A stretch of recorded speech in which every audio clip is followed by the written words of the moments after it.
जय जय श्री राधे, जय जय श्री राधे। बोलो वृंदावन धाम की जय, यमुना महारानी की जय। भक्त भक्ति भगवंत गुरु, चतुर नाम वपु एक। तीन के पद वंदन किए, नासत विघ्न अनेक। सब कुछ दीना आपने, भेंट करूं क्या नाथ। नमस्कार की भेंट लो, जोड़ूं दोनों हाथ। जय जय श्री राधे। पहले हमने भक्तमाल के क्रम में 21 दिन का जो अनुष्ठान रखा था वो हमारा पूरा हुआ। आप सबने प्रेम से सुना, इसके लिए आपका बहुत बहुत धन्यवाद। आगे के क्रम में हम लेकर के आए हैं नरसिंह जी का चरित्र, जो भगवान के प्यारे लाडले भक्त थे। वैसे तो भगवान के सभी भक्त लाडले हैं, परंतु नरसिंह जी और मीरा जी ये भगवान के अतिशय लाडले भक्त हैं। और कहते हैं कि इन दोनों की कथा भारतवर्ष में ऐसी कोई भाषा नहीं है, ऐसा कोई प्रांत नहीं है जहाँ पर यह कथा नहीं होती है। भाषा में कन्वर्ट करके भी इनको सुना जाता है। तो ये थे हमारे नरसिंह जी, जो उन्होंने भगवान की भक्ति करके भगवान को पाया इसी जन्म में। और नरसिंह जी भगवान के लाडले तो थे ही, संपूर्ण संसार में उनकी प्रसिद्धि थी और प्रसिद्ध भक्त थे।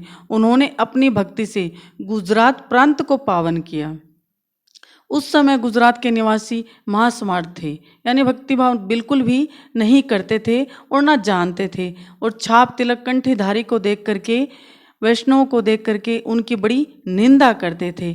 ऐसे कुल में, ऐसे देश में, ऐसे वायुमंडल में उत्पन्न होकर भी नरसिंह जी वैष्णव भक्त शिरोमणि हुए। ऊसर के समान प्रदेश को सुंदर हरा भरा भक्ति रस से परिपूर्ण सरोवर बना दिया और अपने प्रांत के दोषों को नष्ट कर दिया। नरसिंह जी ने अनेक स्थानों पर भक्तिपूर्ण चमत्कार दिखाए। उनका मन नहीं था, परंतु लोगों ने विवश कर दिया। उन्होंने वो चमत्कार दिखा करके भगवान की भक्ति को पूर्ण किया। इसलिए किया, और वैसे भी भक्तों को चमत्कार से लेना देना होता ही नहीं है, परंतु किसी चमत्कार को देख करके भी अगर कोई भगवान की भक्ति में लग जाए तो ये बड़ी अच्छी बात है। और जिसमें रस की रीतियों का संपूर्ण रूप से संगम होता है, ऐसी माधुर्य रसमयी भक्ति को अपने हृदय में धारण किया। नरसिंह जी के जीवन सर्वस्व की अमूल्य भक्ति भाव रूपी संपदा प्राणी मात्र के हृदय को स्पर्श करने वाली है, अपितु जन जन के मानस में अपना घर बनाकर बढ़ाने वाली है। इसी कारण नरसिंह जी का चरित्र केवल और केवल भगवत प्राप्ति का आधार बनाकर अपने आत्म कल्याण के काम में लगना चाहिए। संसार बढ़ाने में कोई फायदा नहीं है। नरसिंह जी का चरित्र सुनने से, पढ़ने से, मनन करने से साधक जगत को पूर्ण रूप से अपने श्रीधन प्रभु से मिलने में पूरी सहायता मिलेगी और उनकी आध्यात्मिक मंजिल निर्विघ्न तय होगी। जैसे किसी आरोग्य प्रकाशन ग्रंथ में एक ही जड़ी बूटी अनेक नुस्खों में बार बार प्रयोग करने के लिए लिखी मिलती है। तुलसीदास जी महाराज भी कहते हैं, यद्यपि कहीं गुरु बरही बारा, समुझई परी कछुमति अनुसारा। भाषा बद्ध करवि में सोई, मोरे मन प्रबोध जई होई। सो तुम सुनत कहव सुखुमानी। तुलसीदास जी महाराज कहते हैं, मेरे गुरु ने भी बार बार कथा सुनाई, राम जी का बार बार चरित्र का वर्णन किया और राम जी के बारे में बार बार बताया। तब जा कर के कहीं मेरे मन में कुछ उपजा और फिर मेरी मति के अनुसार मैंने राम कथा गाई।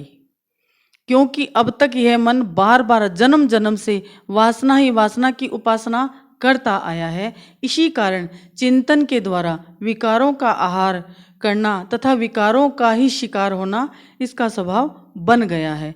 अब यदि हम इसको बार बार संत महापुरुषों के चरित्र और अमृत वचन बार बार पढ़ाते सुनाते रहेंगे तो यही इसी जन्म जन्म का बिगड़ा मन सहज ही सत्य की उपासना करने में जुट पड़ेगा।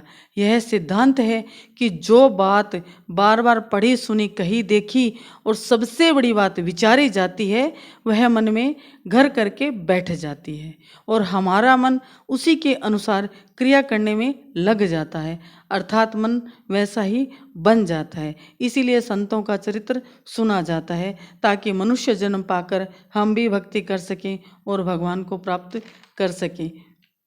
नरसिंह जी ने भजन ही किया, भजन ही विचारा, भजन बढ़ाए और उनके लिए उन्होंने जो युक्ति मिली, जो साधन मिला उन्हीं को अपनाया। मन लगे तब भी भजन करो, मन ना लगे तब भी भजन करो।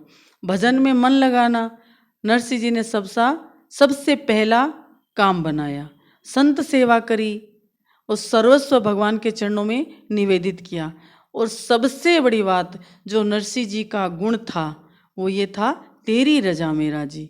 नरसिंह जी ने भगवान की भक्ति करके उनके मन में इतना त्याग और वैराग्य आ गया कि उन्होंने मन विचार किया कि अब मेरा मन कोई मन है ही नहीं। जैसे प्रभु की इच्छा, जैसे प्रभु रखेंगे वैसे ही रहेंगे, ना दुख में ना सुख में ना कोई शिकायत है। खूब हंसते रहते थे, नाचते गाते रहते थे और जब भी समय मिलता संतों की सेवा करते, गौ सेवा करते। ऐसे करते करते उनके जीवन में भक्ति, त्यागमय जीवन और निष्ठा परिपूर्ण हुई और भजन में रुचि स्वतः ही उत्पन्न हो गई और अब तो वो भगवान के प्यारे बन गए। तो ये हमारे नरसिंह जी के चरित्र का जो आज हमने वर्णन किया है। यदि आपको यह कथा पसंद आई हो तो चैनल को सब्सक्राइब करें और अपने मित्रों के साथ साझा करें। मिलते हैं कथा के अगले भाग में, तब तक के लिए राधे राधे, जय जय श्री राधे। बोलो वृंदावन धाम की जय। राधे राधे, जय जय श्री राधे।